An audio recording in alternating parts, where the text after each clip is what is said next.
నక్క నేర్పిన తెలివి. ఒక చిన్న కథ. పిల్లలు ఈ కథ విని సంతోషించి, కథలోని సారాంశమును అర్థం చేసుకొని మీరు కూడా మంచి స్నేహితులను పొందండి. ఒక అందమైన అడవిలో ఎన్నో ప్రకృతి సౌందర్యాలు విరాజిల్లుతున్నాయి. ఆ అడవిలో పచ్చని చెట్లు, సుగంధ ద్రవ్యాల గుబులు మరియు నీటి వనరులతో నిండింది. అడవి లోగిళ్లు, పక్షులు మరియు జంతువుల నిగారము వల్ల హరితమైన వాతావరణం ఉంటుంది. ఈ అడవిలో జనం నమ్మకం పెట్టుకున్న ఏకైక నక్క నివసించేది. ఆ నక్క పేరు చిగురం. చిగురం చాలా అందంగా ఉండేది. నల్ల రంగుతో మురికి పీల్చని, తెల్లని మోముడులతో అందమైన శరీరాన్ని కలిగి ఉండేది. కాని ఆమెకు ప్రత్యేకత ఏంటంటే ఆమె పూజ్యమైన జ్ఞానం మరియు సృజనాత్మకత. అడవిలోని ప్రతి జంతువు ఆమెకు సలహా, సాయం కోసం ఆరాధించేది. చిగురం ఎంతో సాధనతో ఎప్పుడూ సంతోషంగా ఉండేది. ఆమెకు బుద్ధిమంతమైన చిత్తశుద్ధి ఉండేది. ఆమె ఎప్పుడూ ఎవరికి నచ్చినట్టు మాట్లాడేది కాదు. అందరినీ సపోర్ట్ చేస్తూ, తనకు తెలిసిన విషయాలు పంచుతూ ఉండేది. ఒకరోజు చిగురం అడవిలోకి ఒక కొత్త జంతువుకు వచ్చిందని విని చాలా ఉత్సాహంగా ఉండేది. అది ఒక చిన్న కోడి. కోడికి పేరే చిన్ని.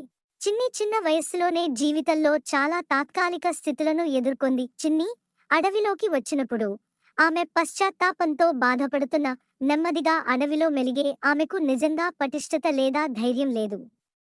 చిన్ని ఎప్పుడూ తనకు నచ్చినట్లు పరిగెత్తడం కానీ, మంచి స్నేహం కలగడం కానీ ఉండలేదు. చిగురం చిన్ని యొక్క నిరాశను గ్రహించి ఆమెకు సాయం చేయాలని నిర్ణయించుకుంది. చిన్ని, నీకు ఎలాంటి సహాయం కావాలనే చెప్పు అని చిగురం నిగారంగా అడిగింది. చిన్ని, నేను ఏదీ చేయలేను. నేను చిన్నది. నేను సాధ్యం కాని అన్ని పనులను నా ఉనికితో చేయలేను అని క్షోభతో సమాధానమిచ్చింది. చిగురం ఆశ్వాసంగా, చిన్ని, నీవు చిన్నవై ఉన్నప్పటికీ నిన్ను నిరుద్యోగం చేయగలిగేది కాదు. చిన్నదైతే సున్నితంగా ఉంటావు మరియు సృజనాత్మకతలో ఎంతో వెళ్తావు. నీవు చేసే చిన్న చిన్న పని కూడా అనేక మార్గాలలో ప్రభావితం చేస్తుంది. చిన్ని ముచ్చటగా, నేను ఎలా ప్రారంభించాలో తెలియదు అని ఆవేదనతో చెప్పింది. చిగురం నవ్వుతూ, ప్రారంభం సాధారణంగా చిన్నదిగా ఉంటుంది, కానీ అది నిన్ను ఎలా మార్చగలదో తెలుసుకోవాలి. ఒక రాత్రి, చిన్ని, నీకు ముందుకు సాగడానికి ఒక చిన్న అవకాశాన్ని ఇవ్వగలనా? చిన్ని ఆశాభావంతో, నేను ప్రయత్నిస్తాను అని జవాబిచ్చింది. చిగురం, అద్భుతం. ఇప్పుడు నా స్నేహితుడైన కొత్త పద్ధతుల గురించి నేర్చుకో అని అర్థం చేసింది. చిగురం సులభమైన పనులతో చిన్ని యొక్క పట్ల ప్రయోగాలు చేయడం ప్రారంభించింది. ఆమె చిన్నికి వెన్నెల లాంటి వస్త్రాలను తయారు చేయడం, పువ్వులను సృష్టించడం మరియు అడవిలో స్నేహం మరియు సహకారాన్ని పెంచడం వంటి పనులను చేయించింది. మంచి ప్రయత్నంతో చిన్ని మెల్లగా తనకు చాలా అభివృద్ధి సాధించింది.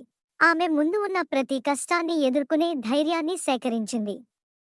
ఆమె ఈ మార్పు ద్వారా అడవిలో పెద్దగా నక్కకు సాయం చేస్తూ నేటికి ప్రేరణ యొక్క మార్గదర్శి అయింది. చిగురం చెప్పినట్లు చిన్ని దాని స్వంత రహస్యాన్ని అందుకున్నది. ప్రతి వ్యక్తికి తాను సాధ్యమైనంత వరకు చిన్నదిగా ఉన్న కలల్ని నెరవేర్చేందుకు ప్రయత్నించాల్సిన అవసరం ఉంది. ఏ చిన్న వ్యక్తి అయినా సమర్థత, ధైర్యం మరియు కృషితో పెద్ద విజయాలను సాధించవచ్చును. ఈ కథ ద్వారా ప్రతి పిల్లవాడు నేర్చుకోవచ్చు.